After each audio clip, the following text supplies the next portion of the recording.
Terima kasih Tuhan. Terima kasih untuk kesempatan yang indah ini Tuhan Yesus. Terima kasih kalau kami hamba-hambamu, umatmu boleh diizinkan datang untuk menghadap hadiratmu Tuhan. Tuhan berbicara kepada setiap pribadi hari ini. Berkati umatmu supaya kami sungguh-sungguh menggenapi tujuan Tuhan dalam hidup kami. Amin. Terima kasih Bapak, terima kasih. Angkat tanganmu saudara. Tuhan berkati umatmu. Berikan hati yang lemah lembut dan rendah Tuhan Yesus. Supaya umatmu dijamah Tuhan hari ini. Dalam nama Tuhan Yesus Kristus. Haleluya. Semua yang percaya dan siap diberkati Tuhan sama-sama katakan. Amin. Amin. Shalom. Silakan duduk saudara. Saudara, saya lihat ada beberapa jiwa-jiwa baru yang baru pertama kali hadir di tempat ini. Kalau boleh, saudara boleh bangkit berdiri supaya kita bisa mengenal saudara. Puji Tuhan. Mari yang ada di dekatnya hamba-hamba Tuhan. Mari selamat datang Ibu, Bapak, selamat datang. Kalau belum ada tempat ibadah, mari bersama-sama dengan kami memuji dan menyembah Tuhan. Dan dibangun bersama-sama. Puji Tuhan. Amin. Kalau boleh lampunya agak diterangin sedikit supaya semua bisa kelihatan wajahnya. Lampu di jemaat.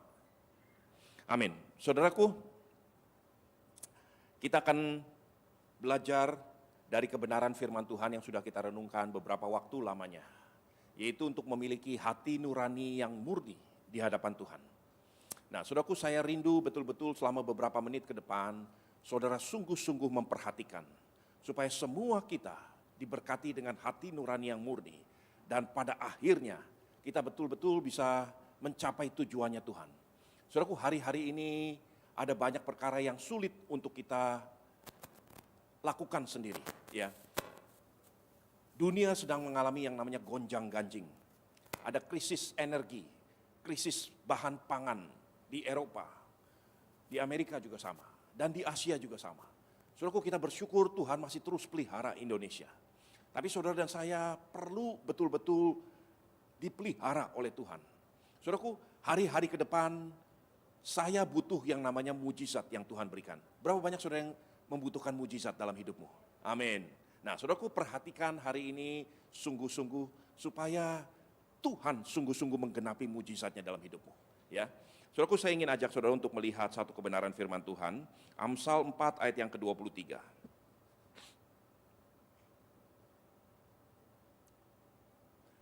Silakan. Amsal 4 ayat yang ke-23, demikian firman Tuhan. Jagalah hatimu dengan segala kewaspadaan, karena dari situlah terpancar kehidupan. Amin.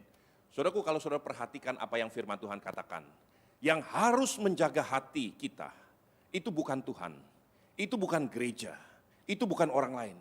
Kita sendiri yang harus menjaga hati kita dengan segala kewaspadaan. Karena dari situlah terpancar kehidupan. Nah, hari ini untuk beberapa waktu ke depan, saya rindu betul-betul saudara belajar untuk waspada. Saudaraku, mungkin beberapa kita berpikir kalau kita harus waspada tentang menjaga hati kita. Saya pikir seperti waspada takut hati ini dicuri oleh maling gitu ya, oleh pencuri. Saudaraku, bukan hanya seperti itu. Yang bisa terjadi hari ini, hatimu bisa dibelokkan, dikacaukan sehingga mujizat Tuhan gak bisa terjadi. Sehingga rencana Tuhan tidak bisa terjadi. Saudaraku, hari ini betul-betul belajar untuk ambil tanggung jawab. Dan fokus betul-betul supaya saudara semua diberkati Tuhan. Saudaraku, seringkali kadang-kadang kita mengalami yang namanya sepertinya kita sudah benar di hadapan Tuhan. Sepertinya kita kenal Tuhan. Tetapi kita bisa melenceng begitu jauh dari rencana Tuhan. 2 bulan yang lalu dunia dihebohkan dengan meninggalnya Ratu Elizabeth dari Inggris. Saudaraku, Ratu Elizabeth adalah monark, ratu yang paling lama memerintah di muka bumi. Ya. Umurnya 90 tahun lebih pada waktu dia meninggal. Saudaraku, Ratu Elizabeth pada waktu dia meninggal, berhari-hari yang namanya upacara penghiburan itu terjadi. Dan di salah satu acara penghiburan, ada seorang yang bernama Richard Griffin. Richard Griffin itu adalah seorang bodyguard atau companion. Seorang yang sudah 20 tahun lebih mendampingi Ratu Elizabeth, terutama ketika Ratu Elizabeth sedang berlibur. Hampir setiap weekend Ratu Elizabeth menghabiskan waktunya di salah satu castle, salah satu istana yang berada di Skotlandia, namanya Balmoral Castle. Saudaraku, di acara pemakaman Ratu Elizabeth, Richard Griffin diberikan kesempatan untuk berbicara sedikit tentang Ratu Elizabeth. Dia berkata begini, Ratu Elizabeth itu seorang yang tegas, seorang yang sangat kuat pendapatnya, tapi juga seorang yang humoris katanya, gitu ya. Lalu dia bercerita ada satu kesempatan, dia bersama dengan Ratu Elizabeth sedang berjalan-jalan di padang rumput di sekitar Balmoral Castle di Skotlandia. Gak lama dari kejauhan dia melihat ada 2 orang anak muda warga negara Amerika dengan backpacknya sedang berjalan juga di sekitar itu. Lalu disapa oleh Ratu, oleh Richard Griffin, dan kemudian mereka bercakap-cakap sebentar. Pada waktu mereka bercakap-cakap, anak muda dari Amerika ini bertanya kepada Ratu Elizabeth. Dia nggak mengenali. Saudaraku, karena coba dikasih lihat gambarnya. Kita mengenal Ratu Elizabeth itu seperti ini. Kadang-kadang dia tampangnya seperti ini. Gambar yang kedua, coba lihat. Tapi pada waktu itu dia menggunakan pakaian seperti orang biasa seperti ini. Mari gambar ketiga. Nah, jadi sulit untuk dikenali, saudaraku. Pada waktu Richard Griffin bertemu dengan kedua anak muda ini bertanya, kamu dari mana? Kalian dari mana? Ratu Elizabeth berkata, oh kami tinggal di London. Oh di London. Lalu kalian ngapain ke sini? Oh saya punya rumah di sekitar sini. Wah luar biasa. Kamu pernah nggak? Dia bertanya nih anak muda ini kepada Ratu Elizabeth. Kamu pernah nggak ketemu dengan Ratu Elizabeth? Saya dengar dia tinggal di sekitar sini. Dia punya castle di sini. Ratu Elizabeth bilang, nggak pernah saya ketemu dengan Ratu Elizabeth. Lalu terus kemudian Ratu Elizabeth berkata begini, tapi orang ini, Richard Griffin, dia sering bertemu dengan Ratu Elizabeth. Wah, 2 anak muda ini menjadi terperangah. Dia bilang, apa betul Bapak sering bertemu? Iya, saya sering bertemu. Hampir setiap weekend, hampir setiap minggu saya bertemu dan menghabiskan banyak waktu bersama Ratu Elizabeth. Wah, luar biasa. Luar biasa. Bagaimana Ratu? Oh, dia orangnya begini, orangnya keras, orangnya pandangannya sangat saklek, tapi dia penuh humor dan sebagainya. Lalu singkat cerita setelah 2 anak muda ini bercakap-cakap dengan Richard Griffin, dia bilang begini, ayo boleh nggak kami foto dengan kamu, supaya nanti pulang ke Amerika kasih tahu teman-teman, saya bertemu dengan orang yang dekat sekali dengan Ratu. Dia suruh, Ratu, Ibu, Oma tolong, Oma fotoin kami, 3 orang. Richard Griffin dengan 2 orang anak muda difoto oleh Ratu Elizabeth. Cepret, ayo dari sisi sini, difoto lagi. Kemudian dia panggil, ya udah kalau kamu udah sekalian di sini, ayo masuk ke sini, kita selfie seadanya. Selfie Ratu Elizabeth cuma nongol kepalanya, di selfie. Mereka pulang. Setelah pulang, Ratu Elizabeth cekikikan. Dia berkata, saya kaget nantinya, kalau ternyata dia pulang ke Amerika, dan orang-orang teman-temannya berkata, kamu bodoh, itu Ratu sendiri. Saudaraku, sekarang saya ingin sampaikan. Bagaimana kita dengan Tuhan? Berapa banyak kesempatan demi kesempatan hilang karena kita tidak mengenali bahwa ini waktunya Tuhan hendak memberkati saudara. Saudara mau tidak lagi bodoh seperti anak-anak muda ini? Hari ini buka hatimu. Sungguh-sungguh buka hatimu. Di dalam 45 menit ke depan saya berdoa sungguh-sungguh supaya saudara bisa menangkap isi hati Tuhan. Ya. Saudaraku, saya ingin ajak saudara untuk melihat Markus 6. Perhatikan ayat yang pertama sampai ayat yang ke-6. Silakan. Markus 6 ayat yang pertama sampai ke-6. Judul perikop, Yesus ditolak di Nazaret. Ayat yang pertama, kemudian Yesus berangkat dari situ dan tiba di tempat asalnya. Sedang murid-muridnya mengikuti dia. Pada hari Sabat, ia mulai mengajar di rumah ibadat dan semua yang besar takjub ketika mendengar dia dan mereka berkata, dari mana diperolehnya semua itu? Hikmat apa pulakah yang diberikan kepadanya? Dan mujizat-mujizat yang demikian, bagaimanakah dapat diadakan oleh tangannya? Bukankah ia tukang kayu, anak Maria, saudara Yakobus, Yoses, Yudas dan Simon? Dan bukanlah saudara-saudaranya yang perempuan ada bersama kita?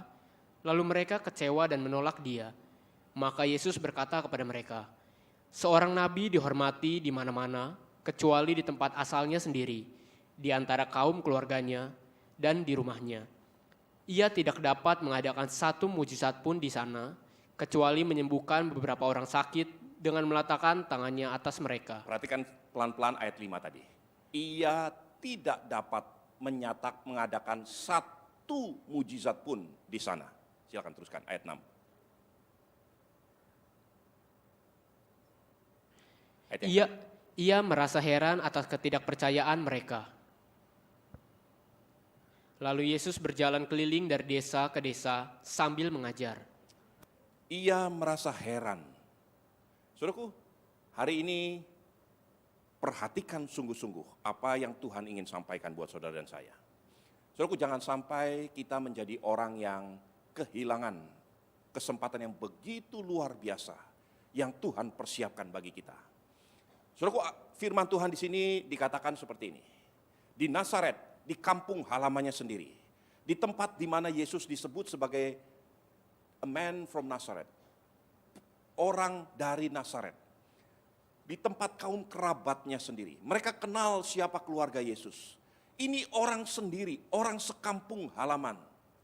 Tapi di tempat itu firman Tuhan katakan, Yesus tidak dapat melakukan mujizat apapun. Bukan ia tidak mau, bukan ia tidak rela, tapi ia tidak dapat. Saudara bayangkan, saya lihat terjemahan-terjemahan yang lain. Ternyata semua bicaranya sama. Ia tidak dapat mengadakan mujizat satupun di antara orang-orang di Nazaret. Kalau ini kita aplikasikan ke dalam diri kita, bahwa Yesus putra Allah, raja segala raja, pencipta langit dan bumi, namun di kotanya sendiri, di kampung halamannya sendiri, dia tidak dapat melakukan satu mujizat pun. Itu sebabnya Yesus Alkitab berkata di ayat 6, ia menjadi heran. Saudara pernah tahu orang yang heran terhadap kebodohan seseorang? Ada 3 orang sahabat, saudara punya waktu untuk mendengar cerita lagi yang lain. Ada 3 orang sahabat, orang Yahudi, orang Hindu India, dan orang Kristen yang suka bersungut-sungut, suka kecewa. Katakan orang Yahudi ini namanya Moshe, orang Hindu India namanya Rakas gitu ya. Lalu orang Kristen yang suka bersungut-sungut namanya Si Udin. Saudaraku, 3 orang ini pergi masuk ke dalam satu kota. Dalam perjalanan menuju satu kota itu dia singgah di satu hutan. Dan di situ ada satu rumah. Karena nggak ada tempat lain dan hari sudah mulai malam, maka mereka bertiga memutuskan untuk singgah dan menginap di rumah itu. Pintu rumah diketuk oleh Moshe, Rakes, dan Si Udin. Pintu rumah dibuka, pemilik rumahnya berkata, selamat malam, ada apa yang bisa saya bantu? Mohon maaf Pak, kami kemalaman di jalan. Kami minta tolong untuk mendapatkan tempat istirahat 1 malam saja. Besok kami akan teruskan pagi-pagi untuk berjalan. Tuan rumah berkata, saya cuma punya 1 kamar dengan 2 tempat tidur. Tapi ada 1 kandang binatang di sebelahnya. 1 barn gitu ya, kandang binatang di sebelahnya cukup bersih, cukup rapi. Tapi ya jerami-jerami dan sebagainya. Kalau kalian mau 2 bisa tinggal di kamar, yang 1 tinggal di kandang binatang. Lalu orang India dan Si Udin melihat kepada orang Yahudi. Orang Yahudi berkata, oke, saya ngalah, saya tinggal di kandang binatang. Lalu tidurlah Si Udin dan orang India, Rakes. Berlangsung 10 menit, pintu kamar diketuk. Moshe ada di depan pintu. Dan Moshe berkata, saya nggak bisa tidur di situ. Ada babi di kandang itu. Saya orang Yahudi, bagaimana saya tinggal tidur dengan babi? Lalu Moshe dan Si Udin melihat kepada Rakes. Rakes berkata, oke, saya ngalah. Saya yang tidur bersama di kandang sebelah. Rakes masuk ke kandang, dan Si Udin bersama dengan Moshe tidur di kamar. 10 menit berlangsung, pintu kamar diketuk. Dibuka, ternyata si Rakes ada di depan pintu. Rakes berkata, saya orang Hindu India, saya nggak bisa tidur dengan sapi. Ada sapi di kandang sebelah. Lalu Rakes dan Moshe melihat kepada Si Udin. Si Udin mulai menggerutu. Oke lah. Saya selalu harus ngalah. Udah, nggak apa-apa, saya ngalah. Saya yang pasang badan. Si Udin pergi masuk ke kandang. Kemudian Rakes dan Moshe tidur di kamar. 10 menit kemudian diketuk lagi pintu. Dibuka oleh Rakes dan Moshe, ternyata ada babi dan sapi di depan pintu. Saudaraku, bahkan babi dan sapi pun gak kepingin tidur sama si Udin yang cuma suka menggerutu. Saudaraku, hari ini saya ingin sampaikan, kalau Tuhan itu heran, pasti ada sesuatu yang luar biasa. Kalau saudara lihat di seluruh Alkitab, hanya ada 2 kesempatan di mana Yesus menyatakan dia heran. Manusia heran melihat Yesus, itu berkali-kali dinyatakan. Tapi Yesus yang heran, itu hanya 2 kesempatan. Nanti saudara pulang, saudara bisa periksa. Kesempatan pertama adalah dia bertemu dengan seorang perwira Kapernaum. Perwira Kapernaum itu mengirim utusan dan berkata, ya Tuhan tolong, hambaku ini sakit keras. Lalu murid-muridnya berkata begini, orang ini orang baik, dia suka menolong orang-orang Yahudi. Bantulah dia, dia minta pertolongan buat hambanya. Lalu Tuhan katakan, oke, aku pergi ke rumahnya. Begitu dia tahu bahwa Yesus hendak masuk ke rumahnya, hendak pergi mengunjungi dia, langsung dikirim utusan berikutnya. Dikatakan, gak usah repot-repot. Yesus gak perlu datang, karena aku gak layak menerima Yesus di rumahku. Cukup perkatakan sepatah kata saja, maka hambaku pasti sembuh. Pada waktu itu Alkitab berkata begini, baik itu di Injil Matius, Lukas, dan Yohanes. Ketiga Injil itu berkata begini, maka heranlah Yesus melihat kerendahan hati dan iman yang sedemikian rupa. Itu kali yang pertama. Yesus heran secara positif melihat tingkah laku, perkataan, perbuatan seorang yang bukan orang Yahudi. Kesempatan yang kedua adalah yang baru saja kita baca di Markus 6. Di Nazaret, dengan orang-orang sekampung halamannya, Yesus tidak dapat berbuat mujizat apapun. Saudara tahu, pada waktu itu Alkitab mencatat begini, maka heranlah Yesus melihat ketidakpercayaan mereka. Yesus heran secara negatif. Hari ini saya berdoa supaya saudara pulang.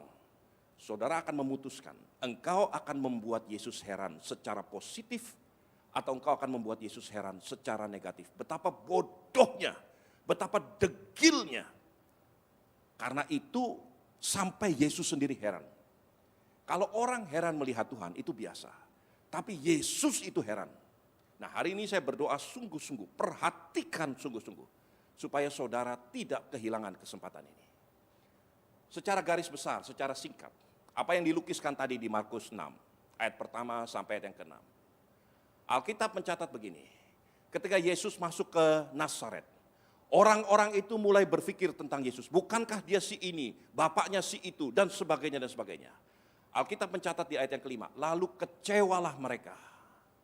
Dan kekecewaan mereka di dalam hati ini menjadi satu luka, menjadi satu pengotoran di dalam hati nurani manusia. Itu sebabnya Yesus tidak dapat berbuat apa-apa. Subtema daripada khotbah firman Tuhan hari ini. It takes two to tango. Saudara tahu ada tari-tarian seperti poco-poco, orang poco-poco bersama-sama atau satu grup. Ada tarian seperti caca, saudara bisa caca sendirian. Tapi tango, saudara harus berdua. It takes two to tango. Saudaraku, ada bagian mujizat akan terjadi, ada bagian yang Tuhan sendiri harus kerjakan. Tapi mujizat hanya akan terjadi kalau bagian saudara dan saya kita kerjakan. Kalau kita menolak untuk mengerjakan bagian kita, maka mujizat tidak akan pernah terjadi. Perhatikan betul-betul anak-anak Tuhan. Sungguh-sungguh saya rindu supaya mujizat menjadi bekal saudara untuk waktu ke depan. Saudara dan saya perlu mujizat Tuhan. Tetapi mujizat bahkan Tuhan sendiri tidak mampu melakukan mujizat. Karena bagian kita tidak kita lakukan. Apa bagian saudara dan saya? Menjaga hatimu. Dengan segala kewaspadaan. Supaya hatimu jangan pernah kecewa. Saudaraku, saya ingin sampaikan sekali lagi. Jangan pernah kecewa. Alkitab tidak berkata, Yesus itu tidak mau melakukan mujizat. Alkitab mencatatkan Yesus tidak mampu, tidak dapat melakukan mujizat. Sekalipun dia rindu memberkati gerejanya. Sekalipun dia rindu memberkati umat Tuhan di Nazaret. Tapi dia tidak dapat. Karena apa? Karena mereka kecewa. Saudaraku, sebagai hamba Tuhan saya menemukan ada banyak perkara. Ketika anak-anak Tuhan karena apapun alasannya menjadi kecewa. saudara pasti akan hancur. Percaya apa yang saya ingin sampaikan. Jangan pernah berbelat-belit dalam hal ini. Saudaraku, ada banyak kesempatan saudara akan dikecewakan. Baik oleh orang di luar sana. Atau sesama anak-anak Tuhan akan mengecewakan saudara. Hamba Tuhan bisa mengecewakan saudara. Bahkan ada satu ketika di mana sepertinya Tuhan sendiri sepertinya mengecewakan saudara. Kalau saudara menjadi kecewa, maka saudara tidak akan mampu melihat mujizat dalam hidupmu. Karena ini firman Tuhan. Jaga hatimu dengan segala kewaspadaan. Kewaspadaan terhadap apa? Terhadap kekecewaan. Jangan pernah menjadi anak Tuhan yang mudah kecewa. Nah, hari ini kalau saudara buka hatimu sungguh-sungguh, saya ingin bagikan 2 kunci. Bagaimana membersihkan hati saudara dan saya dari segala kekecewaan. Yang pertama, perhatikan firman Tuhan. Roma 12 ayat yang ke-14. Roma 12 ayatnya yang ke-14. Berkatilah siapa yang menganiaya kamu, berkatilah dan jangan mengutuk. Berkatilah siapa yang menganiaya atau mengecewakan kamu. Berkatilah dan jangan mengutuk. Kenapa saya harus memberkati orang yang sudah menghancurkan hidup saya? Kenapa saya harus memberkati, mendoakan orang yang sudah mengecewakan saya, mengkhianati saya? Karena itu urusan dia dengan Tuhan. Tapi tugasmu dan tugasku adalah menjaga hati kita dengan segala kewaspadaan. Caranya bagaimana? Berkati dia. Doakan dia. Berkati sungguh-sungguh. Ini firman Tuhan, saudaraku. Nggak ada jalan lain. Kenapa saya harus memberkati orang yang sudah mengecewakan saya? Minimal ada 2 perkara. Yang pertama, karena inilah cara saudara menutup hati nuranimu supaya tidak dikotori. Setiap kali saudara mendengar sesuatu tentang orang yang menyakiti saudara, ambil waktu, Tuhan terima kasih. Tuhan ingatkan, berkati dia. Berkati dia. Karena ini cara Tuhan memberkati saudara. Cara saudara menjaga hati nuranimu. Beberapa waktu yang lalu ada orang yang menipu saya, terang-terangan menipu saya. Beberapa waktu saya bergumul untuk sungguh-sungguh melepaskan pengampunan. Kemudian beberapa minggu yang lalu, ada seorang hamba Tuhan berkhotbah di sini. Dan dia gunakan ilustrasi kebajikan, kehebatan, keluar biasaan orang itu yang menyakiti hati saya. Yang telah mencelakakan, menipu saya. Saudaraku, ketika saya diingatkan kepada hal itu, Roh Kudus mulai bicara, sekarang waktunya untuk menguji apakah masih ada rasa dendam di hati saudara dan saya.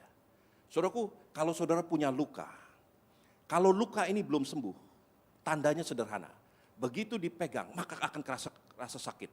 Atau kena jeruk asem gitu ya, kena lemon, maka saudara akan merasa perih. Itu tandanya luka itu belum sembuh. Kalau saudara mendengar nama orang, mendengar cerita hebatnya orang yang pernah menyakiti, mengkhianati saudara, dan saudara merasa kecewa, itu tanda lukamu belum sembuh. Berkati dia, doakan dia. Sungguh-sungguh berkati lagi, sampai saudara udah gak berasa apa-apa lagi. Saya ada luka di bagian dada, karena waktu saya masih anak-anak, saya bawa piring berlari-larian sehingga saya jatuh, piringnya itu jatuh dan belingnya nancap ke dada saya. Sampai hari ini, bekas lukanya masih ada, bekas jahitan. Tapi saya gak berasa apa-apa lagi, kenapa? Karena luka itu udah sembuh. Saya juga udah gak ingat persisnya jatuhnya bagaimana. Saya tahu saya jatuh dan kena beling. Tapi gak bisa lagi menceritakan secara detail kejadiannya. Bukan karena sudah lama. Karena saya sudah melupakan semua kejadian itu. Saudaraku, hal yang sama akan terjadi buat orang yang menyakitimu. Kalau saudara bisa sampai melupakan, bisa tersenyum dan berdoa buat mereka, artinya lukamu sudah sembuh. Itu artinya, tandanya, engkau tidak lagi punya kekecewaan. Hal yang kedua, kenapa kita harus memberkati orang yang mengecewakan kita? Perhatikan firman Tuhan, coba lihat. Lukas 10 ayat 5 dan 6. Lukas 10 ayat 5 dan 6, silakan.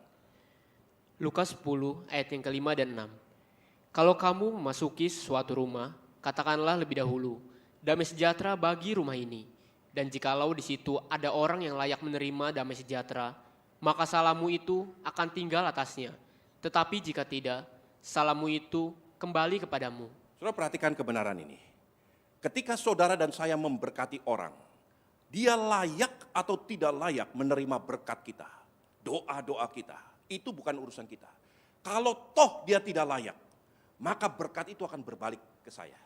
Saudara mengerti? Ini firman Tuhan yang katakan. Tugas saudara dan saya memberkati mereka. Tuhan berikan mujizat kepada orang yang telah menipu saya. Berikan mujizat kepada orang yang telah mengata-ngatai saya, mengkhianati saya, menyakiti hati saya. Dan kalau toh dia tidak berhak menerima berkat itu akan kembali kepada saya. Kalau kamu masuk satu kota, masuk satu rumah, berkati rumah itu. Kalau dia tidak layak menerima berkat itu, maka berkat itu akan kembali kepada saya. Sudah mengerti kebenaran firman Tuhan ini? Mulai hari ini, siapapun orang yang kurang ajar sekalipun, yang telah menyakiti hatimu, ingat berkati dia. Berkati dia, doakan dia. Dia layak atau tidak layak itu urusan dia dengan Tuhan. Kalau nggak layak, maka berkat itu akan kembali kepada kita. Itulah cara mujizat terjadi. Tapi saudara juga menjaga hatimu supaya tidak kecewa. Nah, saudaraku, itu yang pertama, alasan pertama. Alasan kedua ini sangat-sangat penting. Saya ingin saudara memperhatikan sungguh-sungguh, sebab ini bukan hal yang mudah untuk dicerna. Tapi saya mau coba pelan-pelan untuk saudara memahami kebenaran ini. Pada waktu saya merenungkan kebenaran ini, hati saya dipenuhi dengan satu sukacita. Saudaraku, kita lihat dua kebenaran firman Tuhan. Dan dari dua kebenaran firman Tuhan ini nanti saya akan bicara dan kita akan sambungkan apa arti yang Tuhan ingin sampaikan. Coba lihat. Imamat 6 ayat yang pertama sampai ayat yang ketiga. Ayo cepat.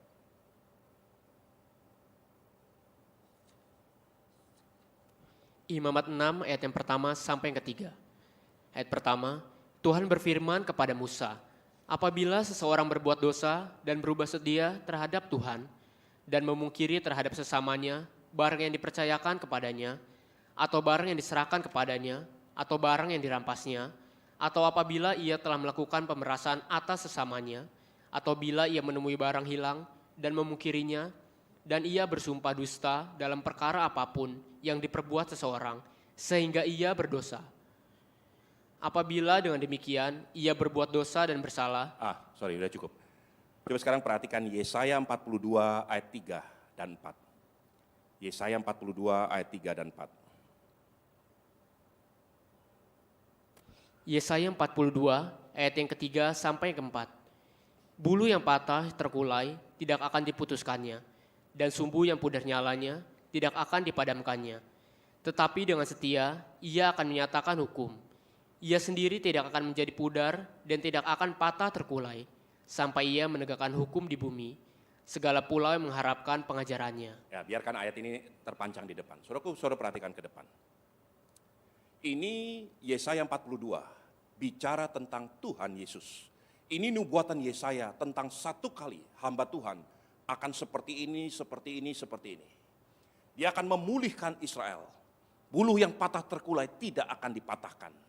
Sumbu yang pudar tidak akan dipadamkan. Sampai ia menegakkan hukum. Dalam terjemahan lain, King James dikatakan, until he established justice. Sampai dia membangun keadilan. Kemudian ayat yang keempat berkata begini, ia sendiri tidak akan terkulai, tidak akan pudar dan tidak akan terkulai.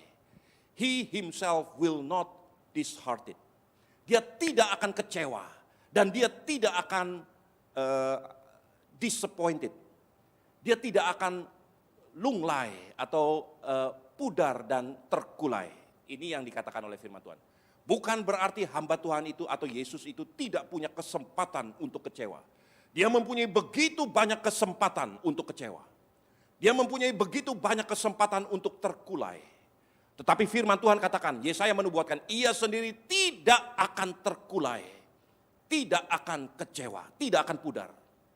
Itu satu keputusan yang Tuhan Yesus lakukan. Dan apapun yang terjadi, ia sendiri tidak akan terkulai, tidak akan pudar, dia tidak akan pernah kecewa. Apa artinya? Perhatikan pelan-pelan. Imamat 6 tadi berbicara tentang satu hukum Taurat yang mengajarkan tentang hukum hilang dan menemukan. Seandainya saya kehilangan sesuatu dan ditemukan oleh Pak Asyong, maka Pak Asyong punya kewajiban untuk mengembalikan. Tetapi di ayat 3 daripada Imamat 6 dikatakan, kecuali kalau dia memungkiri untuk mengembalikan. Pada waktu saya memperhatikan ini, saya berpikir memungkiri di sini artinya dia nggak ngaku bahwa dia menemukan. Ternyata bukan cuma seperti itu. Nah, saudaraku, saya ingin menjelaskan kejadian ini dari satu kisah yang terjadi sesungguhnya. Orang Yahudi mempunyai yang namanya kitab Taurat dan kitab-kitab para nabi. Di luar itu, kitab-kitab para nabi adalah kitab-kitab Yesaya, Yeremia, kitab Nehemia dan sebagainya. Itu kitab-kitab para nabi. Mereka akui itu. Tapi mereka juga punya kitab lain, pengantar yang menjelaskan apa yang terjadi. Salah satunya disebut Talmud. Saudaraku, saya membaca satu artikel. Ini terjadi di Eropa Timur. Ada seorang sepasang suami istri. Tidak disebut namanya, katakanlah si A. Dia jatuh sakit, dia adalah seorang pedagang di Lithuania. Seorang Yahudi di Lithuania, di Eropa Timur. Tugasnya sehari-hari adalah berdagang, berbelanja dari kota-kota besar. Dan dia sering berbelanja dari Jerman, di kota Leipzig namanya. Dia pergi ke Leipzig, dibawa pulang ke Lithuania. Dijual, diperdagangkan di sana. Ya, seperti banyak kita orang Chinese lakukan hal yang sama. Saudaraku, singkat cerita, satu kali ketika dia sakit, dia nggak punya siapa-siapa lagi. Dia memberi pesan kepada istrinya. Dia katakan, istriku, kamu yang pergi ke Leipzig. Belanja ini, itu. Belanja ini di toko ini, belanja ini di toko ini, dan sebagainya. Semua dicatat. Biasanya harganya ini sekian, dan sebagainya. Semua dicatat. Kemudian sang suami memberikan sejumlah uang untuk istrinya belanja. Istri pergi dengan membawa mandat dari suaminya. Nah, kata mandat ini dalam terjemahan biasa itu dikenal sebagai pengelola. Dia adalah steward, pengelola. Bahasa Ibrani menyebut shilah. Dia mengelola uang yang dibawa dari suaminya. Dia pergi ke Leipzig. Di Leipzig dia membeli barang A dari toko ini, barang B dari toko ini, dan seterusnya. Semua karena sudah kenal suaminya. Dia bilang, udah sekarang kasih tahu dulu apa yang dibutuhkan. Nanti kita persiapkan setelah semua selesai belanja, baru bayar, ambil barangnya. Istrinya setuju daripada buang-buang waktu. Dia belanja, dia katakan saya butuh ini di toko A. Lalu dia pindah ke toko B, dia bilang saya butuh ini, dan sebagainya. Sampai selesai semuanya. Si istri pergi ke toko A. Dia ingin ambil barang dagangannya dan ingin membayar. Begitu dia periksa keranjang-keranjangnya, dia baru sadar uangnya hilang. Dan dia periksa lagi, periksa berkali-kali, betul uangnya hilang. Ternyata di bawah keranjangnya ada lubang, sehingga uang itu terjatuh. Dengan histeris sang istri ketakutan. Karena itu uang satu-satunya milik keluarga ini. Suaminya sedang sakit. Ini belanjaan untuk menyambung hidup mereka. Kalau sekarang barang ini hilang, apa yang akan terjadi? Apa yang akan dikatakan suaminya? Dia nggak berani memberi kabar kepada suaminya. Dia bingung betul-betul. Lalu pemilik toko A berkata, udah nggak apa-apa, bawa aja pulang dulu. Nanti sampai rumah engkau kirim uang ke kami. Tapi masalahnya di rumah pun nggak ada uang. Bagaimana dia pulang dan nantinya kirim uang dari Lithuania? Dia betul-betul nggak tahu apa yang harus dia lakukan. Dengan segala kesempatan yang sangat-sangat kecil, dia tulis pengumuman. Di Leipzig itu sekitar 30% penduduknya adalah orang-orang Yahudi. Ini kejadian sebelum Perang Dunia Kedua. Dia tuliskan selebaran di setiap sinagog, di setiap permukiman orang-orang Yahudi, di setiap jalan yang dia lewati. Dia tulis surat, karena dia ingat, ada hukum Imamat 6. Kalau seorang menemukan barang yang bukan miliknya, dia harus mengembalikan. Itu diperkuat dengan hukum Taurat. Dia berharap mungkin ada yang menemukan dan rindu mengembalikan. Singkat cerita, berita tersebar, sampailah berita bahwa ternyata ada seorang Yahudi yang menemukan uang itu. Wah, dengan sukacita si ibu pergi mendatangi rumah orang Yahudi ini. Ketika dia datang, dia katakan, Bapak menemukan uang dalam bentuk seperti ini, dibungkus dengan kertas seperti ini, warnanya seperti ini, bungkusannya begini, uangnya jumlahnya sekian, ada uang puluhan, uang 50-an, uang ratusan dan sebagainya. Semua persis seperti apa yang terjadi. Bapak itu berkata, betul, saya yang menemukan. Aduh, syukur, puji Tuhan. Sekarang boleh saya ambil. Oh enggak, saya enggak akan kembalikan uang itu ke kamu. Kenapa enggak mau dikembalikan? Bukankah uang itu uang saya? Saya ini seorang miskin yang punya uang hanya seperti itu saja. Ini uang untuk berjualan, untuk menyambung hidup kami. Suami saya sedang sakit di Lithuania. Engkau orang Yahudi, engkau tahu hukum Taurat mengajarkan. Kalau engkau menemukan barang yang bukan milikmu, engkau harus kembalikan. Orang ini makin lebih keras, laki-laki ini. Oh, kamu gak mengerti. Sekarang saya mau tanya, pada waktu kamu menemukan kehilangan uang itu, apakah kamu betul-betul merasa bahwa kamu mungkin menemukan uang itu di satu kota seperti Leipzig yang begitu besar dan hanya sebagian kecil penduduknya orang-orang Yahudi yang tidak terikat dengan hukum Taurat? Ya memang saya nggak bisa berharap against all odds. Saya berharap kalau toh ada orang yang bermurah hati dan yang menemukan, dia akan mengembalikan. Nah, saya tidak punya saya tidak punya kewajiban untuk mengembalikan uang itu. Wanita ini berteriak karena dia katakan, tolonglah saya. Dia berlutut sampai minta tolong kepada laki-laki yang menemukan uang ini. Itu uang satu-satunya milik kami. Pria ini berkata, enggak, saya enggak punya kewajiban mengembalikan uang itu. Kalau enggak percaya, ayo kita pergi kepada rabai, kepada ahli Taurat, untuk menjawab siapa yang berhak menyimpan uang ini. Keduanya pergi kepada seorang rabai. Dan kemudian si wanita bercerita. Lalu si pria bercerita. Rabai mendengarkan. Dan ketika selesai si pria berkata, bukankah menurut hukum Taurat saya tidak harus mengembalikan kalau memang dia tidak mempunyai kesempatan untuk berharap sama sekali. Lalu Rabai membuka kitab Talmud, penterjemahan daripada kitab hukum Taurat Musa. Dia katakan begini, Ibu, Bapak, uang yang dibawa oleh wanita ini uang milik siapa? Milik suaminya. Ibu ini hanya menjadi pengelola untuk membawa uang ini. Dibelanjakan sesuai dengan penugasan yang dikatakan oleh pemiliknya. Sekarang uang itu hilang. Kitab Taurat, kitab-kitab Talmud, orang-orang Yahudi mengatakan, uang itu tidak harus dikembalikan ketika pemiliknya menyerah kalah, bukan berserah. Nah, dalam hal ini bahasa Ibrani memperkenalkan dua kata. Menyerah kalah artinya yius. Berserah itu yadah. Kalau orang yang melakukan yius, menyerah kalah, maka tandanya orang itu kecewa. Kalau orang yang berserah kepada Tuhan, berserah total, dia tidak akan pernah kecewa. Kemudian Rabai berkata begini, wanita ini tidak memiliki uang ini. Pemiliknya adalah suaminya. Suaminya tidak pernah tahu bahwa uang itu hilang. Yang berhak melakukan yius, yang berhak kecewa adalah pemiliknya. Wanita ini tidak pernah berhak untuk kecewa. Sehingga uang itu selamanya adalah milik suaminya. Kamu harus mengembalikan.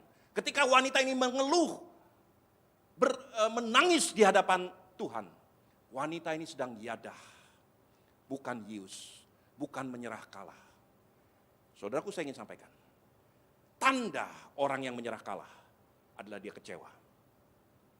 Sekarang kembali kepada kepada Yesaya 42 ayat 3 dan 4. Buluh yang terkulai tidak akan dipatahkan, sumbu yang pudar tidak akan dipadamkan sampai ia menegakkan hukum di bumi.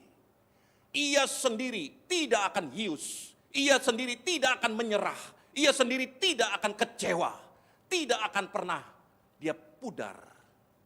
Kenapa dia tidak akan pudar? Kalau pemiliknya itu pudar, maka saudara yang dipercayakan atas sesuatu, saudara tidak lagi berhak menerima pengembalian. Itu sebabnya ketika di Nazaret, orang-orang Nazaret itu menjadi kecewa. Yesus betul-betul heran. Kenapa kalian sebodoh itu? Bukankah kalian bukan pemilik apa-apa? Hidupmu bukan milikmu. Apa yang ada padamu bukan milikmu. Rumahmu bukan milikmu. Kalau toh hal itu hilang, you are not the owner. Engkau bukan pemiliknya. Pemiliknya adalah Tuhan semesta alam, pencipta langit dan bumi. Yang berhak untuk hius, yang berhak untuk menyerah kalah adalah Tuhan pencipta langit dan bumi. Kalau sampai dia menyerah kalah, maka kemudian iblis tidak perlu lagi mengembalikan apa yang diinjak-injak, dirampas dari hidupmu. Itu sebabnya Yesaya 42 berkata begini, ia sendiri tidak akan kecewa, ia tidak akan pudar. Kenapa? Karena dia tidak akan pernah menyerah kalah. Saudaraku, ini satu rahasia. Jangan bodoh, jangan rampas yang bukan milikmu. Hidupmu bukan milikmu. Apa yang ada padamu bukan milikmu, usahamu bukan milikmu. Kalau sampai orang mengata-ngatai, mengkhianati engkau boleh yadah berserah kepada Tuhan. Tapi engkau tidak perlu melakukan yius sehingga engkau kecewa. Karena engkau bukan pemiliknya. Dan Tuhan sendiri katakan, aku tidak akan pernah menyerah. Aku tidak akan pernah kecewa. Aku tidak akan pernah yius. Aku akan yadah. Dan itu sebabnya Tuhan bisa memberkati saudara. Saudara mau diberkati Tuhan? Hari ini perhatikan benar-benar. Jangan pernah menyerah kalah. Jangan pernah kecewa. Karena itu cara Tuhan memberkati umatnya. Di Nazaret tidak ada mujizat yang terjadi. Kenapa? Karena mereka menyerah kalah. Mari tundukkan kepala. Habis. Ayo, hamba-hamba Tuhan, maju ke depan. Tundukkan kepalamu, buka hatimu. Dalam berbagai kesempatan, Daud dikecewakan, Daud dipepet, diperhadapkan kepada masalah yang betul-betul sangat menggerogoti dirinya. Daud ingin menyerah, tetapi kemudian di Mazmur 121 dia berkata begini, aku melayangkan mataku ke gunung-gunung, dari manakah akan datang pertolonganku? Pertolonganku ialah dari Tuhan pencipta langit dan bumi. Ia tidak akan membiarkan kakiku goyah. Penjagaku tidak akan terlelap. Sesungguhnya penjaga Israel tidak akan terlena dan tidak akan terlelap. Saudaraku, dalam terjemahan lain dikatakan penjagamu tidak akan pernah hius. Dia tidak akan pernah kecewa. Dia tidak akan menyerah terhadap hidupmu, terhadap usahamu, terhadap masa depanmu. Buluh yang terkulai tidak akan dipatahkan. Sumbu yang pudar tidak akan dipadamkan. Sampai ia menegakkan justice. Keadilan bagi wanita Yahudi dari Lithuania terjadi ketika Tuhan menegakkan justice di bumi. Ku pandang wajahmu dan berseru, pertolonganku datang darimu. Peganglah tanganku, jangan lepaskan. Kaulah harapan dalam hidupku. Semua mata tertutup. Hari-hari ke depan, engkau melihat jalan buntu di depanmu.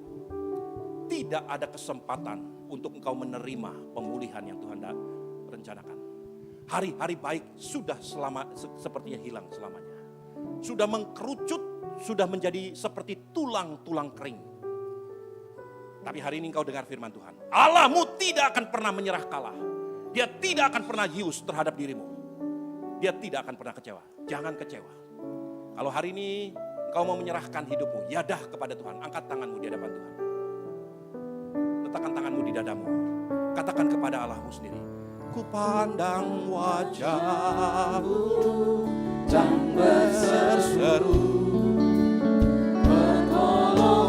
Haleluya. Darimu. Mari bangkit berdiri saudara. Peganglah tanganku, jangan lepaskan. Kaulah harapan dalam hidupku. Tuhan, hamba berdoa untuk setiap tangan yang tertumpang di dada masing-masing. Hambamu tidak mengerti apa yang terjadi dengan mereka. Tetapi Allahku tidak akan pernah menyerah kalah. Allahku tidak akan membiarkan anak-anak Tuhan berjalan sendirian. Pada waktunya Tuhan akan melimpahkan mereka dengan berkat-berkat Tuhan. Mujizat pasti terjadi kalau kami tidak menyerah dan menjadi kecewa. Tuhan, hamba berdoa di dalam nama Tuhan Yesus Kristus. Berikan terobosan bagi umatmu di tempat ini. Supaya mereka melihat Tuhan yang menolong. Bukan gunung-gunung besar yang menolong mereka. Tapi Tuhan pencipta alam semesta. Itulah harapan kami. Terima kasih Bapa. Sekarang gereja Tuhan, angkatlah kedua tanganmu. Pulanglah dan terimalah berkat-berkat terbaik daripada Allah Bapa, Allah Roh Kudus, Allah Putra. Di dalam nama Tuhan Yesus Kristus. Berkat-berkat terbaik daripada Tuhan Yesus Kristus. Apa yang Tuhan janjikan dengan Abraham akan mengikutimu sepanjang umur hidupmu. Mulai hari ini sampai selama-lamanya. Di dalam nama Tuhan Yesus Kristus. Semua yang percaya dan sudah diberkati sama-sama katakan amin. Amin.